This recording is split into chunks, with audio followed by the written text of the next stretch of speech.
탕자의 귀한이라는 제목을 잡았습니다. 탕자의 귀한이라고 하는 제목을 잡았지만 원래 이러한 제목이 따로 있었습니다. 여러분들이 너무나도 잘 알고 있는 그 렘브란트라고 하는 화가 그가 그림을 그리고 탕자 이야기에 관한 그림을 그리고 그 밑에다가 타이틀을 탕자의 귀한이라고 잡았죠. 그리고 또 하나의 그 유명한 인물이 있는데요. 이분은 영성적으로 굉장히 탁월한 그런 분이죠. 헨리 나우엔이라고 하는 분, 헨리 나우엔이라고 하는 분이 바로 렘브란트가 그린 이 그림을 보고 감동을 받아요. 그 은혜를 입으면서 그가 놀라운 신비한 체험을 하게 되죠. 거기에서 그가 거듭나게 돼요. 그리고 그때의 그 감동을 누가복음 15장 탕자의 이야기를 통해서 그가 글을 적어요.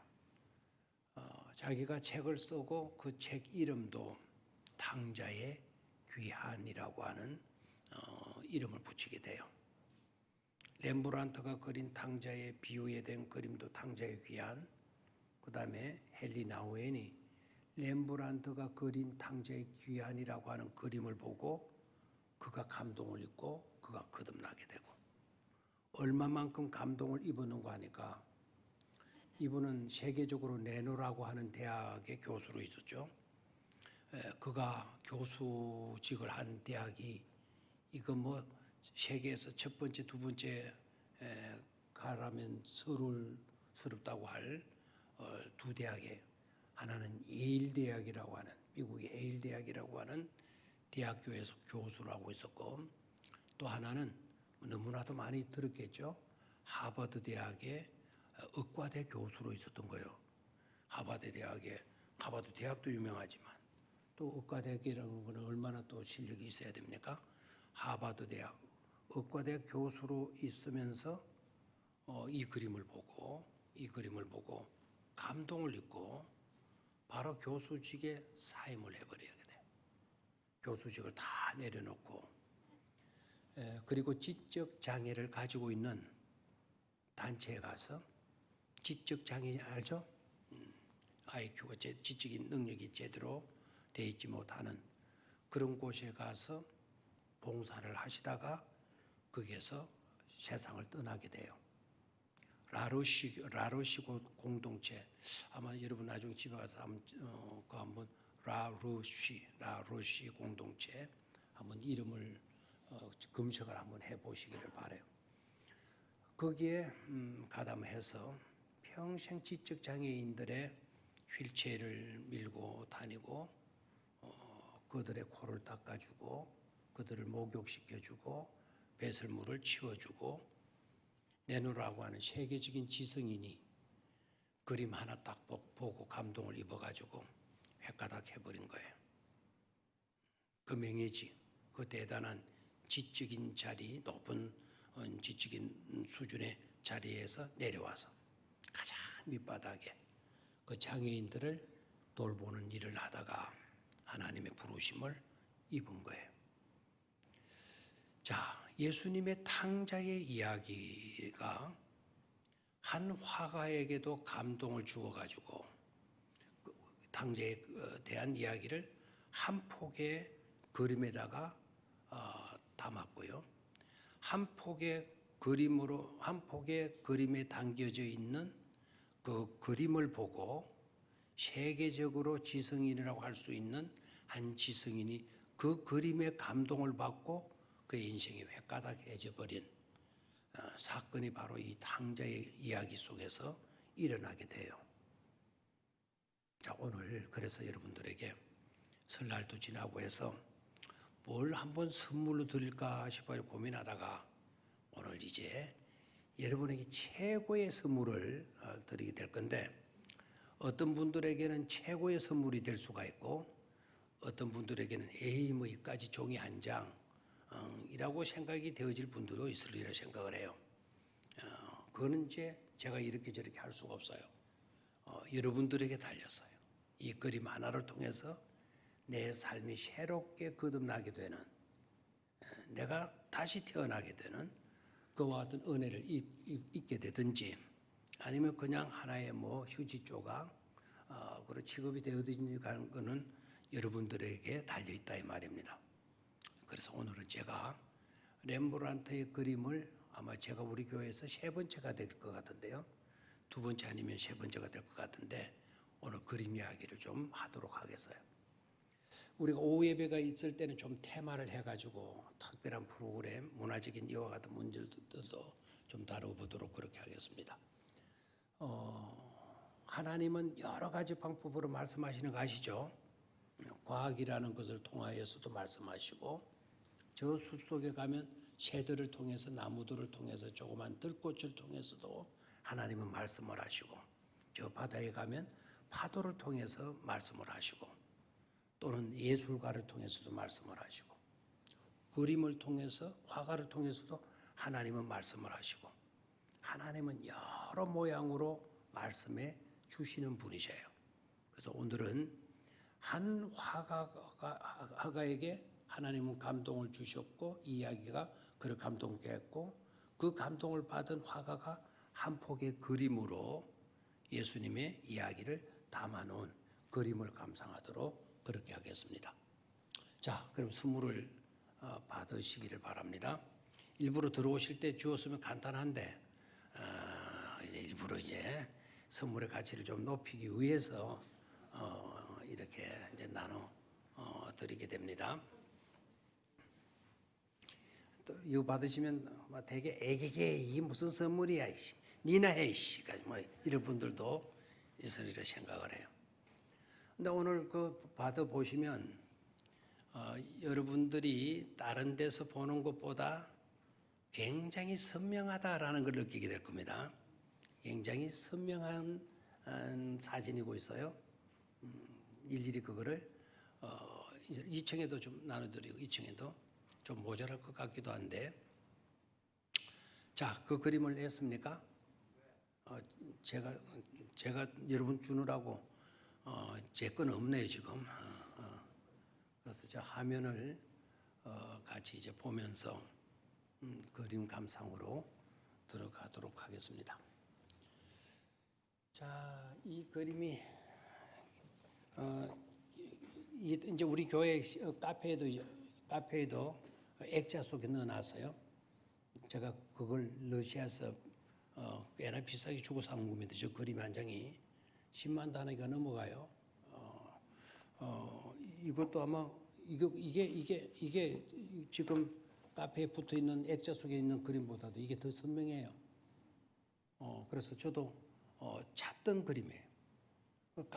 카페에 앉아가지고 저 그림을 설명하려고 할 때 카페 사진 속에는 드러나지 않는 등장인물이 있거든요. 그래서 그 말하기가, 설명하기가 굉장히 좀 어려웠었는데 이 그림은 선명하게 숨겨진 그림이 어둠 속에 가려졌던 그 인물들이 나타나고 있습니다. 자, 다 한번 들어봐요. 춤으로 바꿔도 아무도 고맙다 소리도 안 하네요. 고마우면 한번 흔들어봐요. 이거 버리지 말고 여러분 집에다가 액자에 딱 넣어서 보관하셔도 좋을 그림입니다.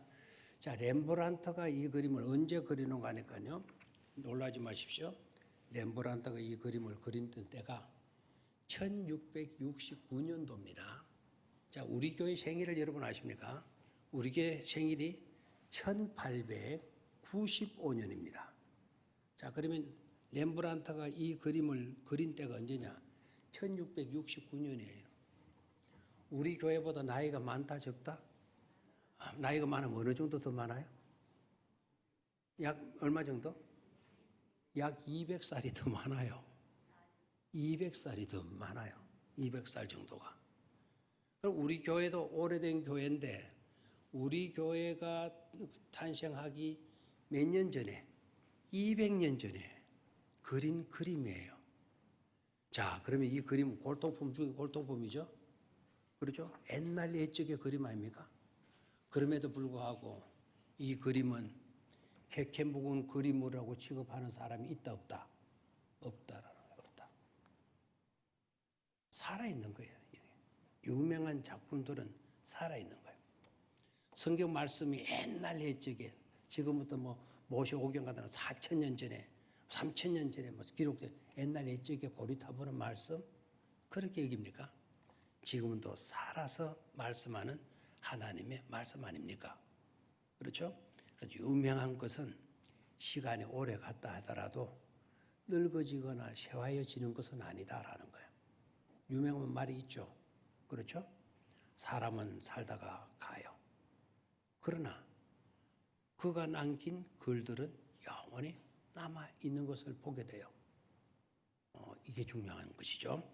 자, 1669년도에, 그러니까 17세기에 경에 그려진 그림인데 이 원본의 원작 그림은 어디에 있느냐? 원래의 렘브란트가 그린 그림은 어디에 있는가 하니까 얼마 전에 바로 지난주에 우리 교회 오셨다가 가셨죠. 최영모 선교사님이 어느 도시에서 선교하신다고요? 상트 페테르부르크, 옛날에는 레닌그라드 지역이에요. 옛날 이름은 레닌그라드인데 그 이름이 바뀌었어요. 상트 페테르부르크 장로교회에서 사역을 하시고 계시잖아요. 바로 그 도시에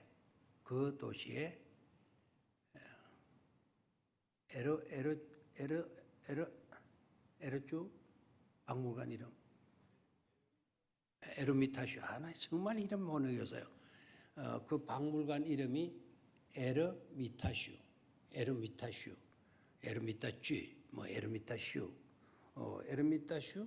박물관의 원작이 거기에 보관되어져 있어요. 여러분 레닌그라드는 세계적인 도시라는 거 아시죠? 박물관도 많고 문화의 최고의 전당이라고도 하는 도시예요. 그러니까 여러분 선교 열심히 하시고 선교 비전 많이 가시고 선교지도 많이 여러분 위해서 기도하시고 도와주시고 나중에 페테르부르크도 한번 꼭 방문하시기를 바라요.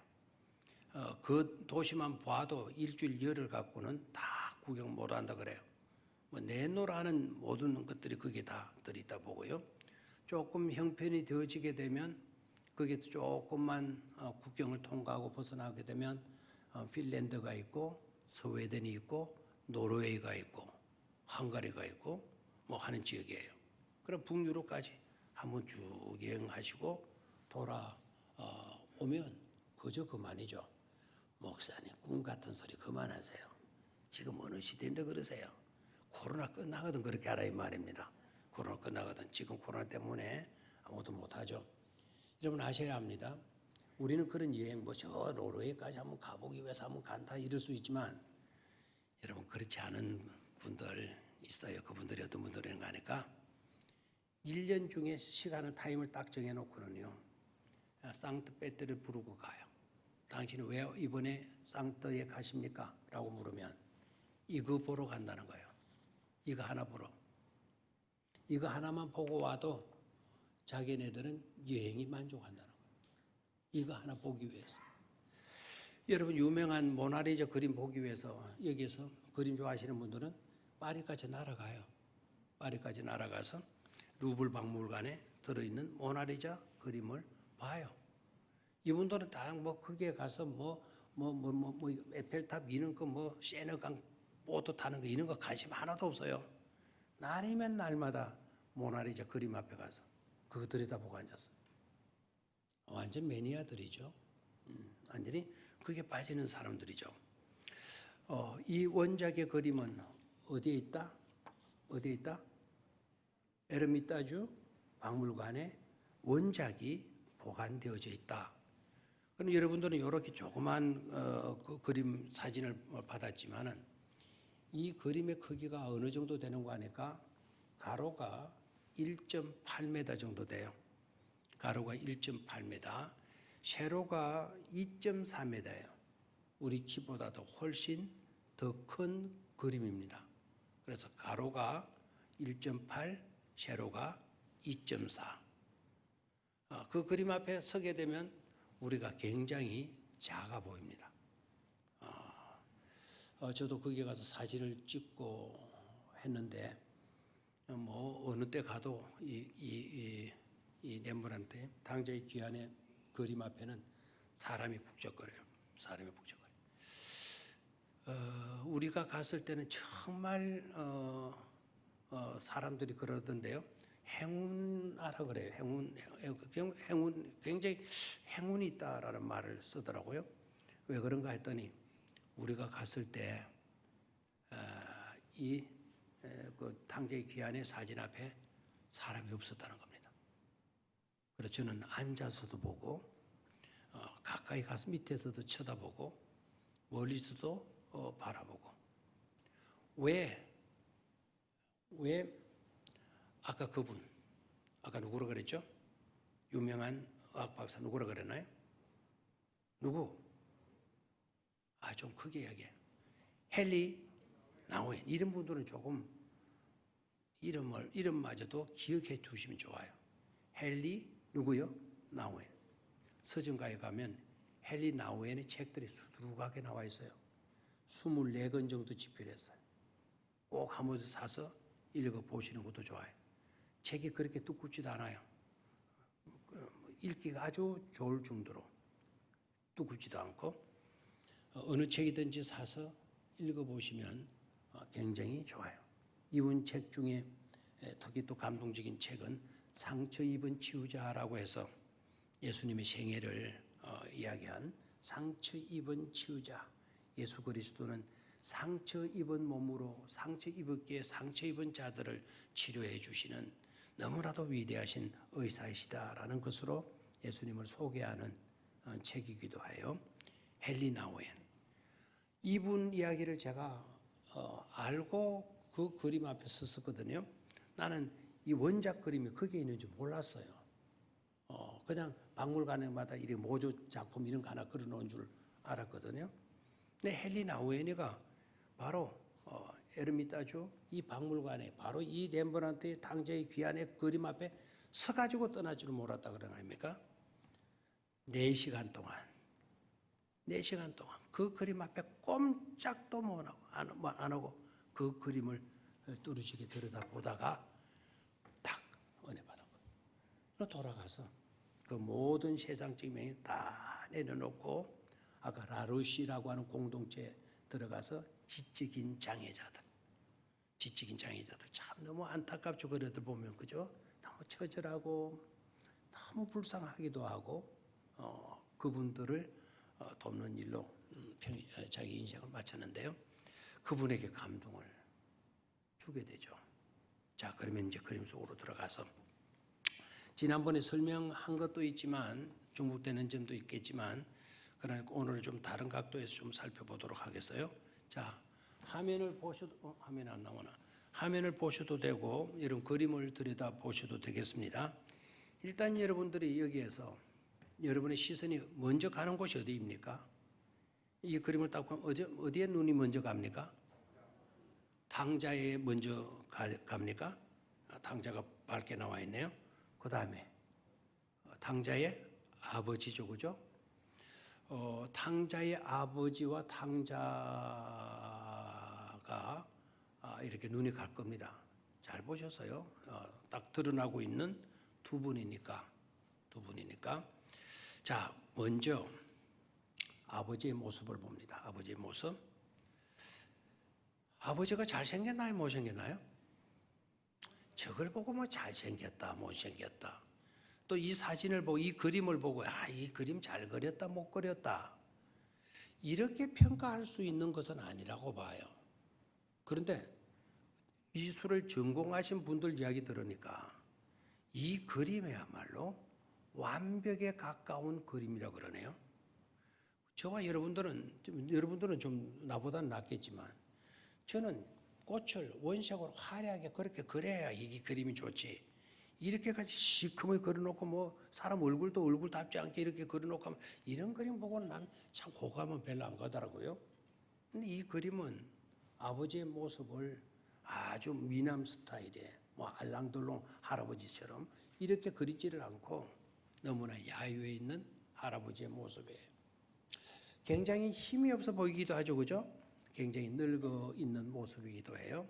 자, 여기에서 여러분들 당자의 아버지가 야위에 있다, 헬석해 있는, 초췌해져 있는 모습이다 라는 것을 느낄 거예요. 그리고 눈 부분을 보면 눈이 어떻게 돼요? 졸려가지고 막 그 잠을 못 참아 하시는 분이신 것 같기도 하고, 깊은 잠에 주무셨다가 아들이 왔다니까 마지못해서 이제 잠에 취해가지고 마지못해 잠이 깨어있는 모습인 것도 같기도 하고, 그 정도 보셨어도 잘 보신 거예요. 근데 이 그림은 잠이 와서 자다가 깨기 때문에가 아니고 아들이 돌아오기를, 우리 말로 표현한다면 뭐가 빠지도록, 눈이 빠지도록 누구를 기다린 거예요? 아들을 기다린 거예요. 여러분, 집 나간 아들을 기다리는 어머니의 모습 여러분 기억해 봅니까? 맨날 며칠이고 잠을 못 자. 눈이 우른 건지 부은 건지, 눈이 우른 건지 부은 건지 둥 부어 있고, 다리만 날마다 눈물 글썽이고 있고, 바깥에 남자 소리만 들려도 아들 생각 때문에 눈물 짓고 있고, 아이들이 모여가지고 뛰노는 모습 보고도 울고 있고, 자기 자식 생각하면서 기다리면서, 제 아버지가 집 나간 아들을 그토록 기다리다가 뭐까지 잃어버렸다? 시선까지 잃어버렸다라는 거예요. 자식을 향한 애틋한 아버지의 그 사랑의 마음을 렘브란트는 정확하게 캐치한 거예요. 자, 저 그림 위에만 잘라놨는데, 자, 아버지가 시력이 있는 사람 같아요? 시력을 잃은 사람 같아요? 자, 저기는 저 상체만 나와 있는데 이런 그림을 보시고요. 아들의 등을 뭐 합니까? 어루만져 주고 있죠. 아들 그 등을 어루만져 주고 있는데, 그런데 아버지의 시선이 아들 등 만져주면 아들 얼굴을 향하든지 머리를 향하든지 아들의 몸뚱아리로 향해야 되는데, 아버지의 시선이 제대로 잡히질 않고 있어요. 이 말은 아버지의 시선은 초점을 잃은 상태다. 초점을 잃은 상태다. 이미 시력이 뭐하다? 갔다는 거예요. 여러분, 시력 잃은 사람들의 행동들을 보시면 여러분 그렇게 많이 느껴지죠? 뭘 주는데도 이런 식으로 받잖아요. 물건 쪽에 얼굴이 가야 되는데 이분은 손에 이제 감촉으로 있으니까 이런 식으로 물건을 받아요. 이런 식으로. 시력 잃으신 분들을 여러분 가까이 안 해보시는 모양입니다. 그런데 아버지의 모습이 지금 그러하고 있어요. 자, 아버지의 모습으로 가면서 이제는 이 아들 탕자에게로 눈을 돌리고요. 탕자의 등을 두드리고 있는 토닥그림, 이게 토닥그림이에요. 토닥그림. 또닥거린다, 토닥거린다, 토닥거린다, 또닥거린다. 어느 것이 맞죠? 토닥거리는 게 맞아요? 또닥거리는 게 맞아요? 둘 다 맞다 이거예요. 둘 다 맞다. 토닥거리는 것도 되고요, 또닥거리는 것도 돼요. 또닥거려 주는 거예요. 이것은 바로 뭐죠? 괜찮다는 사인이에요. 힘내라는 사인이에요. 나는 너를 용서한다는 사인이에요. 나는 너를 사랑한다. 힘내라. 약고 죽지 마라. 토닥거려준다. 또닥거려준다. 또닥거리고 있는 모습이에요. 언뜻 여러분은요, 그냥 근성으로 보면 그냥 지나갈 수밖에 없는데 다시 눈여겨서 그 손을 보세요. 자, 렘브란트가 세계적인 화가가 맞습니까? 세계적인 화가라고 한다면 그래도 어느 정도 밸런스를 맞춰야 되는데 전혀 밸런스가 맞지 않고 있죠. 자, 아버지의 손을 잘 보세요. 아버지 손을 봅니까? 어떻습니까? 짝손이죠.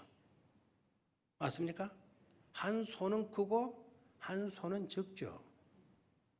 렘브란트가 그림 실력이 없었던 겁니까? 렘브란트는 탁월한 세계적인 화가예요. 저런 실수를 하실 화가는 아니죠. 그렇다면 렘브란트는 예수님의 탕자의 그 이야기를 듣고 Homecoming of Prodigal Boy, 탕자의 프로디갈 선, 탕자의 이야기를 읽으면서 감동을 입는 거예요. 돌아왔을 때 토닥거려주는 그 아버지의 손은 아버지의 손도 있고 어머니의 손도 있는 거예요. 큰 손은 남성이 9살 난 손이고요. 작은 손은 어머니의 부드러운 손길이고 있어요. 됐습니까? 그럼 이건 실수한 게 아니라 아버지로서의 사랑, 어머니로서의 모성애적인 사랑, 하나님에서 나오는 그 사랑을 렘브란트는 놓치지 않고 있는 것임을 볼 수 있습니다. 됐어요? 자, 그 다음에요. 이 사건이 이 그림에서 이것이 토닥거려주는 이것이 얼마나 중요했는가, 이것을 중요했다라는 것을 그림으로 나타내 볼 수가 없잖아요. 그림으로 나타내면 색깔을 뭐 진하게 빨갛게 새까맣게 하얗게 뭐 만들든지 그런 방법도 있지만 또 어떤 경우에는 모든 시선의 초점을 거기로 가게 만들어요. 그러면 거기에 주변의 사람들의 시선이 한 곳으로 모여지고 있다고 한다면 모여지는 그 사건 자체가 굉장히 중요하다는 것을 화가가 강조하는 것이죠. 자, 그러면 옆에 있는 사람들의 시선이 어디로 가 있는지 한번 보십시오. 주변에 있는 사람들의 시선을 한번 보시기를 바라요. 오른쪽에 보니까 빨간 그 외투 같은 그 겉옷을 입고 있는 분, 막대기를 짚고 있는 분이 있고, 그 앉아 있는 분이 있고, 그 뒤에 싹 새칙으로 바라보는 사람이 있고, 저 뒤쪽에 또 이 그림이 이제 밝혀주는, 일반적으로 이 그림이 잘 안 나타, 이 사람의 그림은 잘 안 나타나는데, 이 사진에서는 이 의기주사님 아주 잘 구했어요. 그 뒤쪽에 아버지 저 등 쪽에 왼쪽으로 보시면 그 뒤에도 한 소녀가 나와 있죠.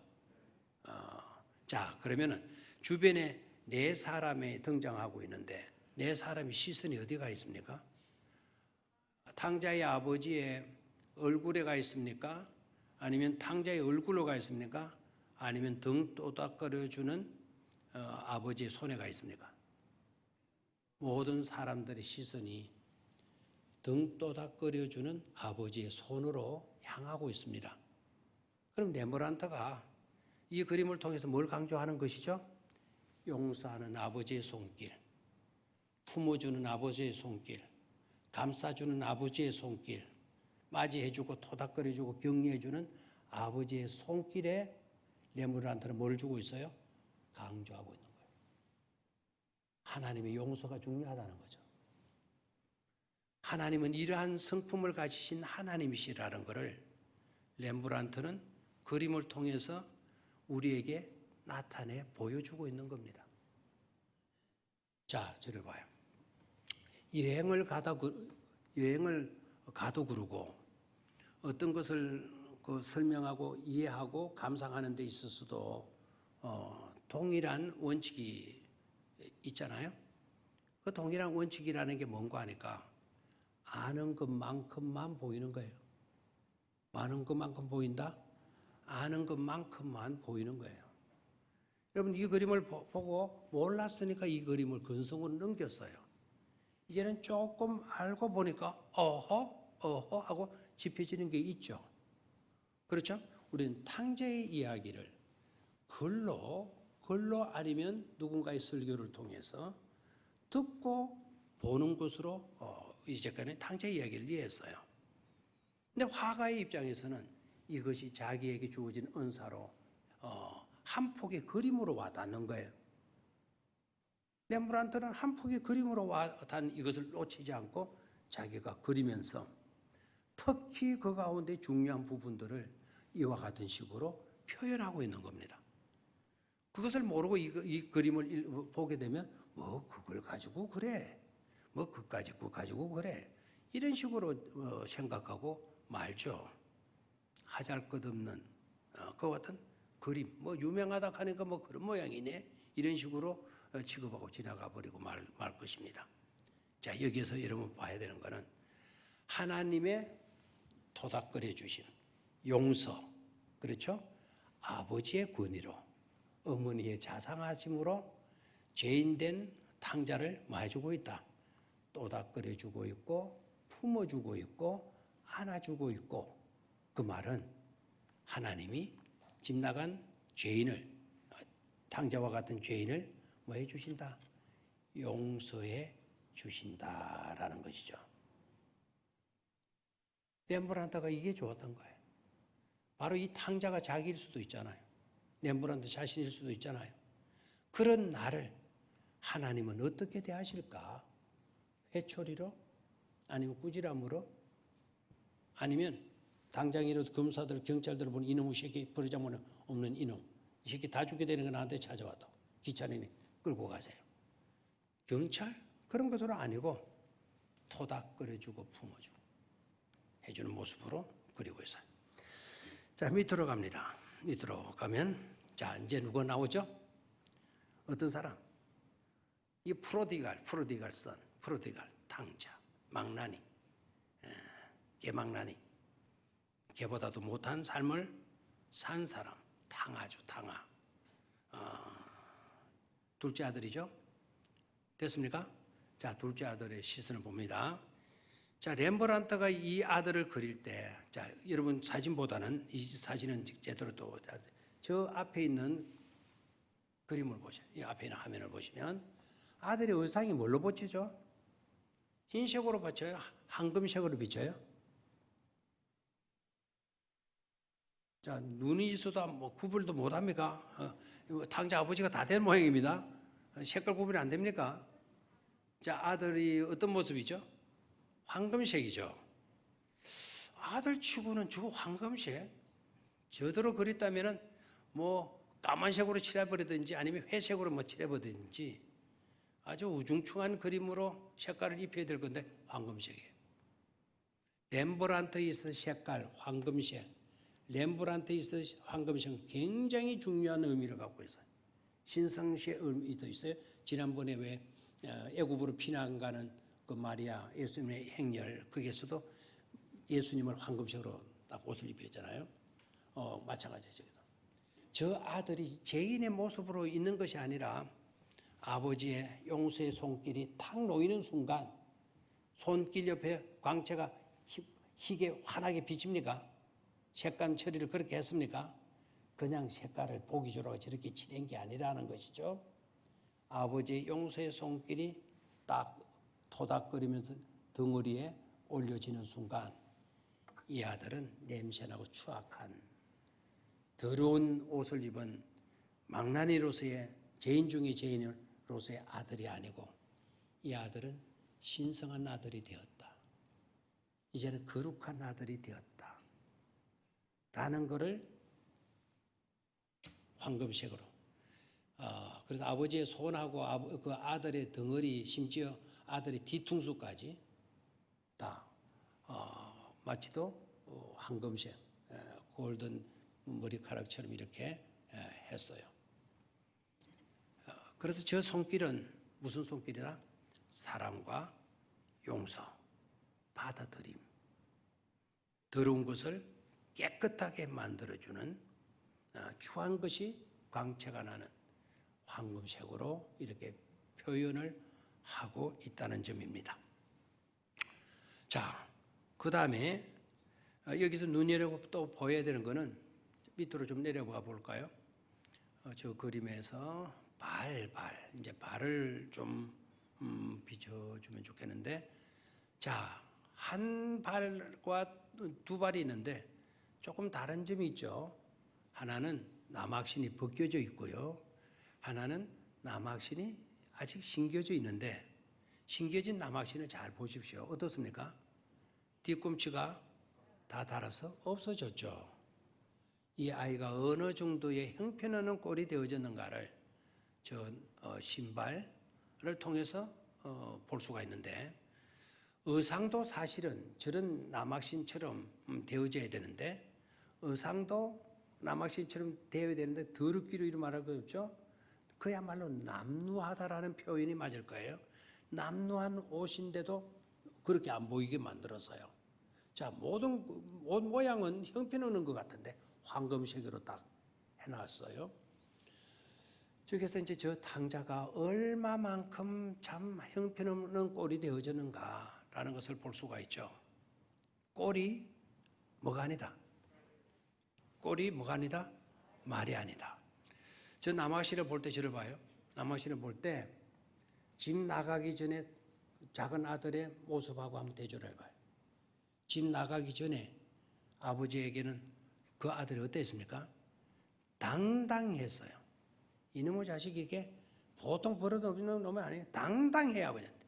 아버지, 빨리 쳐 죽든지, 안 죽으려고 하든 빨리 나. 근데 할당된 상속 달라고 해요. 아버지 빨리 죽으라는 거예요. 안 죽었으면 지금이라도 내게 줄 상속을 내놓으라는 겁니다. 얼마나 당당해요. 얼마나 큰 소리예요. 얼마나 금방진 모습이에요. 그런데 그런 당당함의 모습이 저 모습 속에서 하나라도 나타납니까? 나타나요? 나타난다 하면 이게 진짜 곤란한데요. 그런 당당함이 제 아들의 모습에서 있습니까? 그런 패기는 다 어디 갔습니까? 그렇게 당당했던 내 거 내놓으시오. 난 나가서 내 마음대로 살아볼 겁니다. 사업 한번 펼쳐보겠습니다. 나도 떵떵거리게 살아볼 겁니다. 그랬던 저 패기는 온데간데 없어져 버렸어요. 진짜 꼴이 말이 아니죠. 그렇죠? 여러분 하나님 없는 패기 무의미한 것임을 알아야 됩니다. 하나님 없는 어떤 꿈 허상에 지나지 아니한다는 것을 깨달아야 합니다.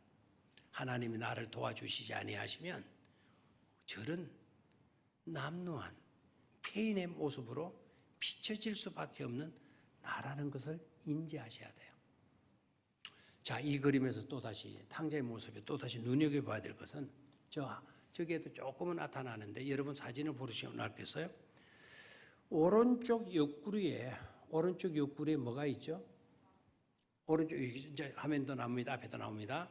자, 오른쪽 옆구리에 뭐가 있습니까? 어떤 사람 이제 저걸 물으면 이렇게 이야기를 해요. 우산 이렇게 이야기를 해요. 접이시 우산. 접이시. 탁 누르면 탁 보면 우산. 참 상상력은 좋은데 저 나라는 비가 흔하다 좀 귀하다. 귀하다. 그럼 이제 일부러 우산을 저렇게 옆구리 차고 다닐 뭐 그런 것은 아니겠죠. 저 옆에 차져 있는 것은 단칼입니다. 단칼. 여러분 인터넷 찾아봐도 그런 설명 나올 거예요. 단칼인데 인터넷에서 다루지 아니하는 것을 제가 말씀을 드릴 거니까 잘 들으셔야 돼요. 저 칼은 신분을 의미해요. 아버지의 아들이라는 신분을. 이 녀석이 그렇게 방탕하게 놀았고 저렇게 형편없는 꼴이 되어졌지만 저런 형편없는 꼴로 돌아왔지만 뭐만큼은 버리지 않았다. 아버지의 아들이라는 신분은 버리지 않았다라는 것을 렘브란트가 이야기를 하는데요. 이건 일반 사람들이 그 정도 설명을 하는 거예요. 저는 저 그림을 다르게 봐요. 저 칼을, 단칼은 맞아요. 저 단칼을 다르게 보는 이유가 있습니다. 저 칼을 뭐라고 이야기를 하는 거 아니까? 캐렛이라고 해요. 캐렛. 여러분 다이아몬드의 크기를 이야기할 때 뭐라고 하죠? 몇 캐럿짜리, 몇 캐럿이다 이런 식으로 이야기를 하죠. 저 칼이라고 하는 저 단어가 캐럿이라고 하는 단어인데요. 이 캐럿이라고 하는 이 단어는 저 칼 모양이 뭐라고 생기느냐 하면 지엽열매 알죠? 지엽열매. 지엽열매 알죠? 지엽열매 압니까? 못 봤습니까? 못 본 사람은 손 들어봐요. 지엽열매. 또 안 보고도 본 척 하고 있지 마세요. 우리 교인들은 거의 봤을 거예요. 우리 교회는 뭐 중요한 걸 갖다 놔도 중요한 걸 모른다니까요. 제가 저거를 성지에서 구해왔어요. 옛날 아마 청년들은 기억날 건데 지엽열매가 이런 식으로 생긴 커다란 제법 이렇게 큰 지엽열매를 제가 구해왔어요. 그 모습이 단칼의 모습하고 똑같아요. 그래서 지엽열매를 영어로 캐럿, 다이아몬드의 그 무게의 비용 캐럿, 저 단칼을 캐럿. 렘브란트는 단칼로 그랬지만 이놈은 뭐 먹고 살아온 놈이다. 지엄열매 먹고 살아온 놈이다. 나는 지엄열매 먹은 지엄열매 출신이요 라고 하는 신분을 렘브란트는 놓치지 않은 거예요. 얼마만큼 초라해졌느냐. 그렇게 잘 나가던 아들 되면 모든 신분을 다 온데간데 없어져 버리고 돼지도 주면 소화가 안 돼서 잘 먹지 아니한 그 딱딱하고 질긴 지엄열매로 연명해온 크마같이 형편없이 된 놈이라는 것을 렘브란트가 나타내 보이는 거예요. 그런 아들이지만 아버지는 버린다 안 버린다? 안 버린다 이거예요. 지브리 사람들은 돼지를 좋아한다 안 좋아한다? 굉장히 싫어합니다.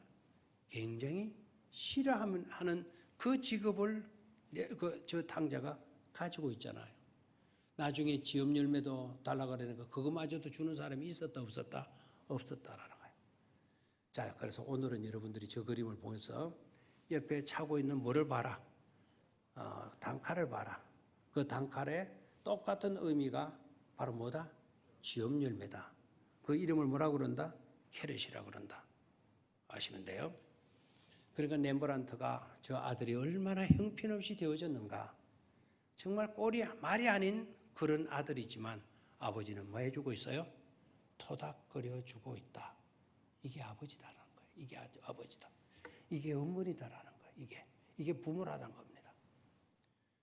우리는 냄새나는 모습으로 어머니에게 가면 어머니는 우리를 맞아주면서 씻겨줘요. 우리 어른들 부모 되는 우리가 냄새나는 모습으로 자식 집에 가면 더럽다고 내쫓아버리고 말 거예요. 오지 말라고. 문도 안 열어줄 거예요. 자, 그 다음에 또 오른쪽으로 가서. 자, 이제 오른쪽으로 가서 보면 네 사람의 등장인물이 나타나는데, 자, 화면이 빨리 좀 바뀌어주고요. 자, 오른쪽으로 가면 네 사람이 등장하고 있죠. 서 있는 사람. 자, 이 가운데 탕자의 형은 누구냐 그러면 탕자의 형은 누구냐? 여기 대해서는 운눈해요. 이성흑 집사님은 즉 현지에서 설명도 들었어요. 오른쪽에 붉은 옷을 입고 지팡이를 들고 있는 이 사람이 탕자의 형이다. 이렇게 설명을 들었고 알고 있어요. 그런데 저는 조금 견해를 달리하고 있습니다. 이 사람이 탕자가 아니다. 탕자의 형이 아니다. 그럼 탕자의 형은 누구냐? 세 번째 등장인물이에요. 저기 빼꼼 내다보고 있죠. 앞에 화면을 봐요. 저 위에 보면은 조금 내다보고 있죠. 저 사람이 탕자의 형으로 저는 보고 있는 거예요. 렘브란트가 살아있으면 참 물으면 좋겠구만. 운눈합니다. 탕자의 형은 누구냐. 그리고 저 뒤쪽에 한번 봐요. 맨 뒤쪽에 이제 일반 그림에서는 이 그림이 안 보여요. 맨 왼쪽에 저 뒷구석에 삐꾸미 내다보고 있죠. 이거는 바로 하인입니다. 하인. 탕자의 형이 떡 돌아보니까 이게 무슨 소리고? 그러니까 그 하인에게 물은 거예요. 당신이 돌아왔다고 주인께서 지금 잔치 부리고 있다고. 그러니까 이 아들이 화를 팍 내면서 집 안으로는 들어와요, 안 들어와요? 안 들어오죠. 오른쪽에 붉은 옷을 입은 사람이 탕자의 형이라고 볼 수도 있어요. 화가는 약간 의연화해가지고 조금 자기 주장으로 좀 그리는 수가 있으나 또 그대로 그리는 것은 아니니까 그렇게 볼 수도 있어요. 의상 같은 이런 것이 아버지가 입고 있는 외투나 아들이 입고 있는 외투나 같은 신분의 사람이다라는 것을 나타내 보이는 것으로 설명을 할 수 있습니다. 그러나 만약에 그렇게 그랬다면 성경과는 조금 거리가 멀다 이거예요. 큰형이 집에 있었나요? 아니죠. 들판에 가서 뭐 했나요? 일했어요. 이런 모습으로 일하고 돌아온 아들의 모습은 아닌 것 같죠. 그렇죠? 그리고 집 안으로 들어와요, 안 들어와요? 안 들어와요. 그래서 빼꼼히 내다보고 있는 세 번째 인물이 탕자의 형이 아니겠는가 저는 그렇게 생각을 합니다. 이 그림을 보고 여러 가지로 다르게 해석하시는 분들이 있어요.